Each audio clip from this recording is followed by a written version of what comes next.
آج ہم بیان کریں گے، پارہ ہے 13واں، سورہ ابراہیم ہے اور آیت مبارک ہے 39 to 41۔ اعوذ باللہ من الشیطان الرجیم، بسم اللہ الرحمن الرحیم۔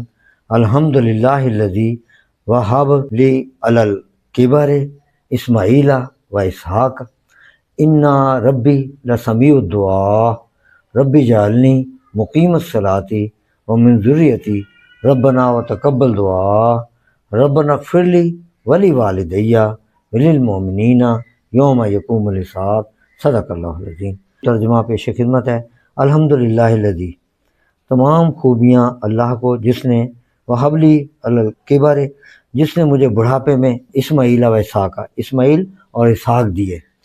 انا ربی، بے شک میرا رب جو ہے، لسمیع الدعا، میری دعا سننے والا ہے، قبول کرنے والا۔ ربی جعلنی، اے میرے رب بنا دے مجھے، مقیم الصلاۃ، نماز قائم رکھنے والا، ومن ذریتی، اور کچھ میری اولاد کو بھی۔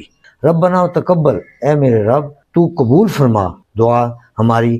ربنا اغفر لی، اور اے اللہ تعالیٰ بخش دے مجھے، اور ولوالدی، اور میرے والدین کو بھی بخش دے، وللمؤمنین، اور میرے سب مومنین کو بخش دے، یوم یقوم الحساب، جس دن حساب کا دن ہو۔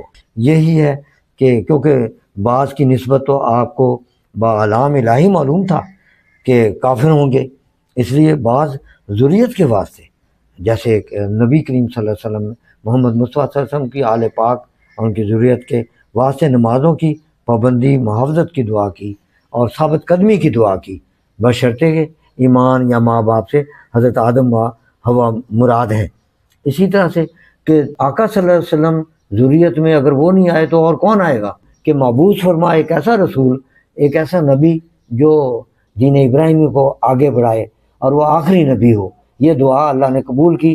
حضرت امام عالی مقام سے بڑھ کر کون ذریت میں ہوگا کہ جن کے بارے میں حضرت حافظ مظہر الدین کا کلام ہے، تیری نگاہ سے ذرے بھی مہر و ماں بنے، گدائے بے سر و ساما جہاں پناہ بنے، جہاں جہاں سے وہ گزرے، جہاں جہاں ٹھہرے، وہی مقام محبت کی جلوہ گاہ بنے۔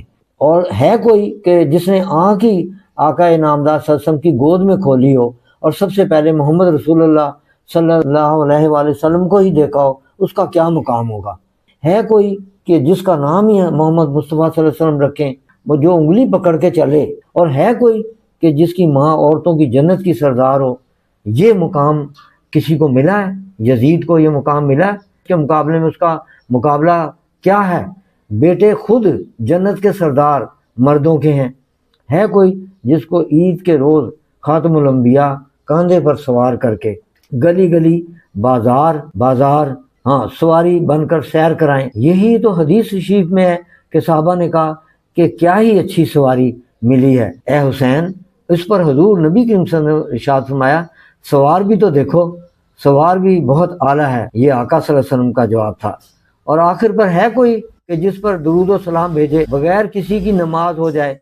آپ رضی اللہ تعالیٰ پر جب تک درود پاک نہ پڑھا جائے آپ کی ذریت پر، اللہم صلی علی سیدنا و مولانا محمد وعلی آلہ، یہ اب دیکھیں آل کا نام آ رہا ہے، جب تک درود پاک نہ پڑھا جائے نماز ہی نہیں ہو سکتی اس کی۔ آج جو بھی بندگی ہے اس کی بارگاہ عالی میں عجز کا نام ہے، دست سوال کا نام ہے، مولا کا غلام ہونے کا نام ہے، یار کے کوچے میں کھڑے ہونے کا نام ہے، اسے آج ہم بندگی کہتے ہیں۔ وآخر دعوانا الحمدللہ رب العالمین والصلاۃ والسلام علیک یا خاتم النبیین۔ صدق اللہ علیہ۔